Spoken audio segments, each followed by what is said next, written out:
Srimad Bhagavad Gita, Chapter 14, The Three Modes of Material Nature.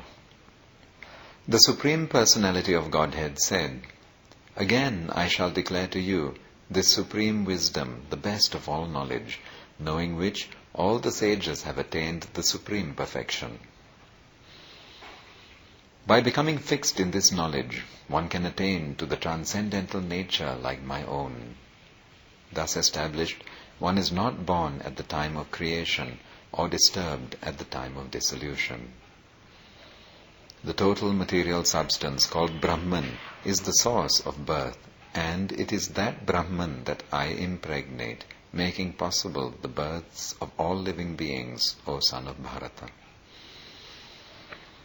It should be understood that all species of life, O son of Kunti, are made possible by birth in this material nature, and that I am the seed-giving father.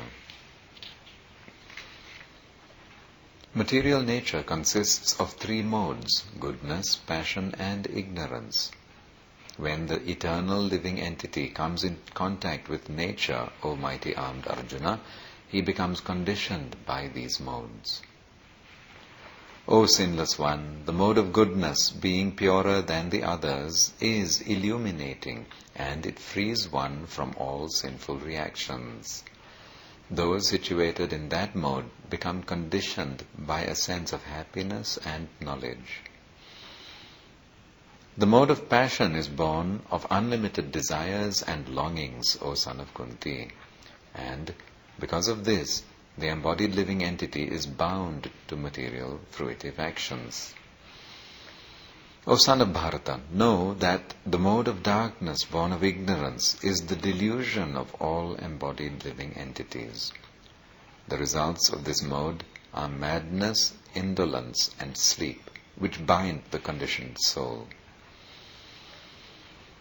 O son of Bharata, the mode of goodness conditions one to happiness, passion conditions one to fruitive action, and ignorance, covering one's knowledge, binds one to madness. Sometimes the mode of goodness becomes prominent, defeating the modes of passion and ignorance, O son of Bharata. Sometimes the mode of passion defeats goodness and ignorance, and at other times ignorance defeats goodness and passion. In this way, there is always competition for supremacy. The manifestations of the mode of goodness can be experienced when all the gates of the body are illuminated by knowledge. O chief of the Bharatas, when there is an increase in the mode of passion, the symptoms of great attachment to fruitive activity, intense endeavor, and uncontrollable desire and hankering develop. When there is an increase in the mode of ignorance, O son of Kuru, darkness, inertia, madness, and illusion are manifested. When one dies in the mode of goodness, he attains to the pure higher planets of the great sages. When one dies in the mode of passion, he takes birth among those engaged in fruitive activities. And when one dies in the mode of ignorance, he takes birth in the animal kingdom. The result of pious action is pure and is said to be in the mode of goodness. But action done in the mode of passion results in misery, and action performed in the mode of ignorance results in foolishness. From the mode of goodness, real knowledge develops. From the mode of passion, greed develops. And from the mode of ignorance develop foolishness, madness, and illusion. Those situated in the mode of goodness gradually go upward to the higher planets. Those in the mode of passion live on the earthly planets, and those in the abominable mode of ignorance go down to the hellish worlds. When one properly sees that in all activities no other performer is at work than these modes of nature, and he knows the Supreme Lord, who is transcendental to all these modes, he attains my spiritual nature.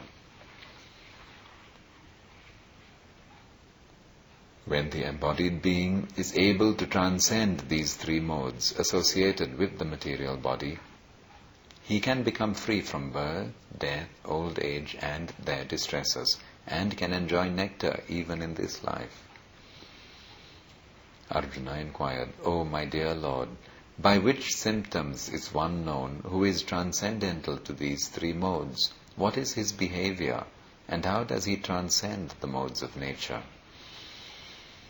The Supreme Personality of Godhead said, O son of Pandu, he who does not hate illumination, attachment and delusion when they are present, or long for them when they disappear, who is unwavering and undisturbed through all these reactions of the material qualities, remaining neutral and transcendental, knowing that the modes alone are active, who is situated in the self and regards alike happiness and distress, who looks upon a lump of earth, a stone, and a piece of gold with an equal eye, who is equal toward the desirable and the undesirable, who is steady, situated equally well in praise and blame, honor and dishonor, who treats alike both friend and enemy, and who has renounced all material activities, such a person is said to have transcended the modes of nature.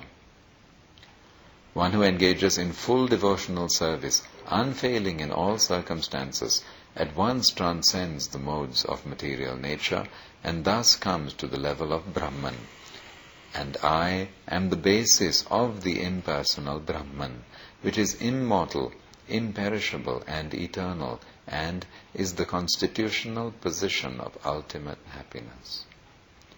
Thus ends Gunatraya Vibhaga Yoga, the 14th chapter of the perfect Upanishad and beautiful Yoga Shastra, Srimad Bhagavad Gita, which was spoken by Lord Sri Krishna himself to Arjuna, and which is found in the Bhishma Parva section of the great epic, the Mahabharata, which was composed by the great sage Vyasadeva in 100,000 verses. Jai Srimad Bhagavad Gita ki Jai.